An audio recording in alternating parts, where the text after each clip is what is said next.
I've tried to make a Tokyo Ghoul review for multiple days now, ever since I did the live reaction, and I'm telling you right now, that chapter is just too damn sad for me. It really is. Every time I look at it, I get sad. So, just to get the point across, the main thing I want to make this video about is talking about the meaning at the end of the chapter, because I feel like everything else when it comes to this week's, Tokyo Ghoul chapter, it was pretty straightforward. I mean, there was some hidden tarot cards throughout it, like, the reverse 5 on Sasaki, but which I'll get into that later on when I do, like, some updated tarot card videos. But I really just want to dedicate this video to the ending part of the chapter, and the reason why, once again, I want to say there was no review this week, it was just, that chapter was too damn emotional for me. I think that's kind of obvious after, my live reaction of the latest chapter. So, to kind of put out a video and talk about something I do want to talk about, let's talk about that Tsukiyama Shuu Sasaki meeting. That's the main point of this video.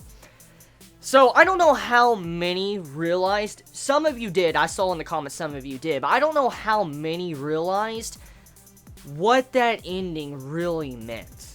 How sad, and why I was sad, what that ending of the latest chapter meant. Let's backtrack to part 1 of Tokyo Ghoul. At the end of part 1 of Tokyo Ghoul, before Kaneki, he went out and he was going to go try to save everybody. He fought Shuu. Remember, Shuu, he rushed Kaneki, and he's like, I won't let you leave, I'll kill you myself. Just the way he rushed him, he was distraught. He was so upset, and he did not want Kaneki to leave him. And the funny thing is if you think about it, that time when that happened, it was on a rooftop. It was on a rooftop, they were looking down, there was a huge battle going on, like a raid. For instance, what's going on with, the Tsukiyama family right now, there was a huge raid. And Tsukiyama Shuu, he rushed Kaneki, he's like, I won't let you leave and all that. And then, when Kaneki defeated him, he was on the ground and he was crying, he's like, I don't want you to go. And, you saw the tears. God, I'm getting emotional, just, oh god.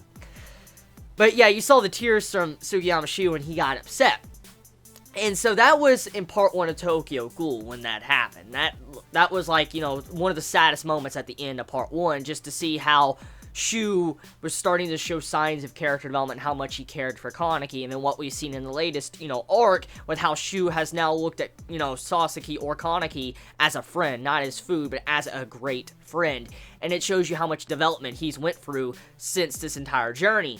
But then seeing this latest chapter, it was the exact opposite, which goes back to the point I said a long time ago. You remember about probably 3 months ago, I probably made the video about 3, maybe 4 months ago, maybe 2 months ago. It was a while ago, though. It was a couple months ago. I made a video to where Tokyo Ghoul Re is kind of like a retelling of part 1. It's like the reverse circumstance. Like, I've brought up a lot of examples in my video, which I'm not going to cover all those because I've already made a video on it a long time ago, but it's still continuously showing that Tokyo Ghoul Re is like a retelling, or the reverse is happening from the first part of Tokyo Ghoul. First, main bad guy of part 1 of TG was Nishiki, and then the first main bad guy we saw in part 2, Tokyo Ghoul Re, was Nishiki's Serpent. So, I mean, there was a lot of similarities between part 1 and part 2 and how they're structured, but they're a little bit different in the way it kind of turns out. And that's kind of what led me to believe, with the torture of Sasaki, there's going to be something that caused it to where maybe Kaneki comes back, or they merge or something in the later 50 chapters, like 50-something to 60-something in Tokyo Ghoul Re. But getting off that, though, once again, we have an example of a reverse circumstance. In part 1, Shuu did not want Kaneki to leave. In part 2, Sasaki doesn't want Tsukiyama Shuu to leave. He's there forcing Shuu not to leave. And Shuu right now is in a spot to where he has to leave. The opposite is happening. And when I saw that, what that reveals is that Ashita-sensei is doing the reversal of some of the things, and one of the key events of the series, which makes me believe that if that is hinting at that, there's a possibility that the ending of part 2 might end in a sadder note, or it could end in a happier note, or what's going to happen to Kaneki is really going to happen. For instance, he's going to get tortured and Sasaki will end up dying. There's many things to talk about this because there's a lot of evidence. But the main point is just seeing that one moment to where Shuu needs to leave, but Sasuke this time doesn't want him to leave, and Shuu has to give up Sasuke and leave.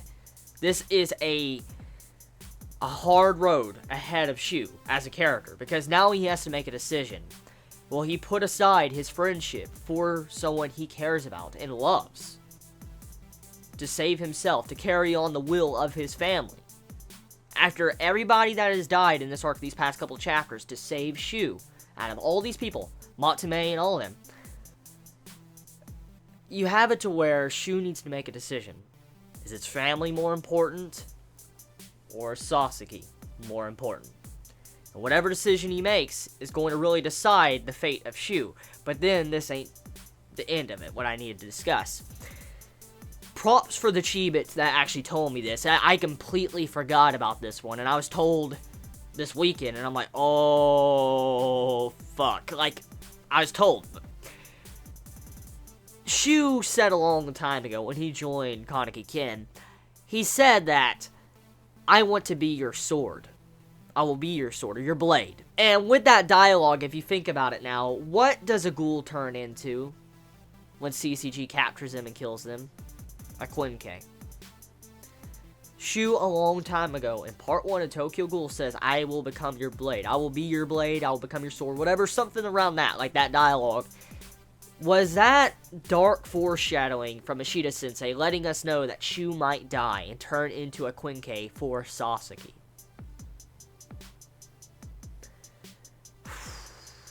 I hope not. I really hope that is just coincidence and that is not foreshadowing. This, I don't want to be correct. I don't want that to be correct.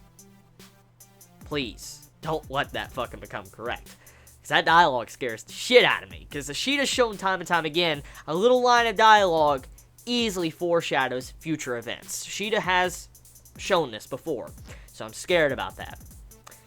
And so, that is one of the main reasons why I'm upset about the latest chapter, and I was so emotional, but that wasn't all of it. Just, you know, the meaning behind the characters, to what they stood for, to how long they built this, you know, corporation just to fall in under a couple of hours to days. It's a sad sight to see. So, yeah. Too emotional for me. Way too emotional. And that is the reason why. I wanted to make this video, though, to talk about that ending segment. That really was something I wanted to dive into. So let me know your thoughts in the comments below. How do you all feel about the events of the latest chapter of Tokyo Ghoul? Do you feel like Shuu might die? Do you feel like Shuu will give up his relationship for Sasuke? What do you think will happen? Whatever happens, though, it's going to be a game changer. Let me know your thoughts in the comments below. You all have a wonderful day or night wherever you live. Please be safe. Chibi out.